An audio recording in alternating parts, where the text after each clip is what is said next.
የመመርመር አቅማችንን አሳድገናል የመፈጸም አቅማችንን አሳድገናል የማስጠየቅ በፍርድ የማስጠየቅ አቅማችንን አሳድገናል ለምሳሌ ያክል ባለፉት 5 አመታቶች ባደረግነው የምርመራ ስራ ከ20 ሺህ በላይ መዛግብቶች ተጣርተው ለሚመለከተው የፍትህ አካል የተላኩ መሆኑ እንዲሁም ከ25 ሺህ በላይ የሚሆኑ ተጠርጣሪዎች በህግ ቁጥጥር ስር ሆነው ለፍርድ የቀረቡ መሆኑ ከ300 ቢሊዮን ብር በላይ የሚገመት በህዝብና በሀገር ላይ ጉዳት ያደረሱ መዝገቦች ተመርምረው ለሚመለከተው የፍትህ አካል የተላከ መሆኑና የማስቀጣት አቅማችንን የምንጨምረው በማስረጃ እንጂ ያልተገባ የሰብአዊ መብት ጥሰት በማድረግ አለመሆኑን ወንጀል ምርመራ አሁን ላይ 100% አረጋግጧል።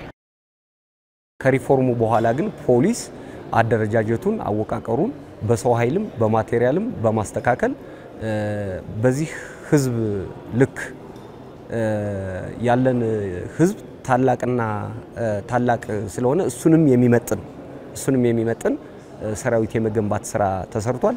ሰራዊቱም ሲገነባ በማቴሪያል በአእምሮ በስብዕና የተገነባ ነው።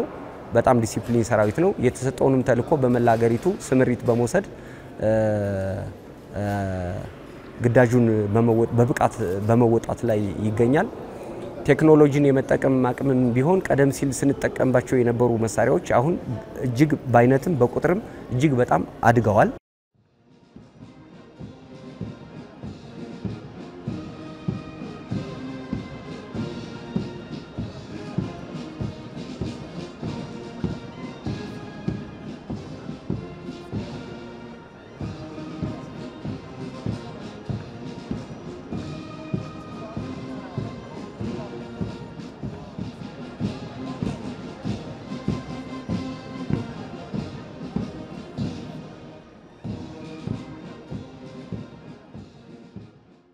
ሀገራችን ፖሊሶች የተባበሩት መንግስታት ዓለም አቀፍ ሰላም ማስከበር ጥያቄ ሲያቀርቡ በቂ ዝግጅት አድርገው ወደ ሰላም ማስከበር ይሄዳሉ። የተሰጣቸውን ተልኮ በብቃት እየተወጡ ነው ያሉት እና ዓለም አቀፍ ግንኙነታችን አሁን በሰፊው እየሰፋ ነው የሚሄደው።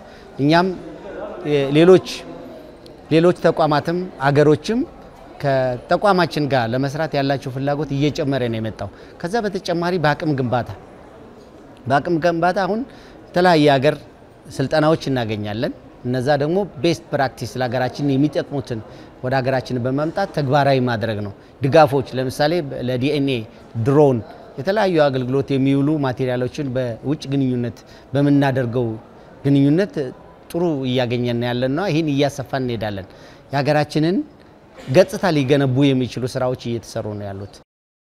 ከለውጡ በኋላ ወደ ዲጂታል ሲስተም ገብተን ዲጂታል ሲስተም ደግሞ ብዙ ዘርፈ ብዙ የሆኑ ጥቅሞች ይሰጣል።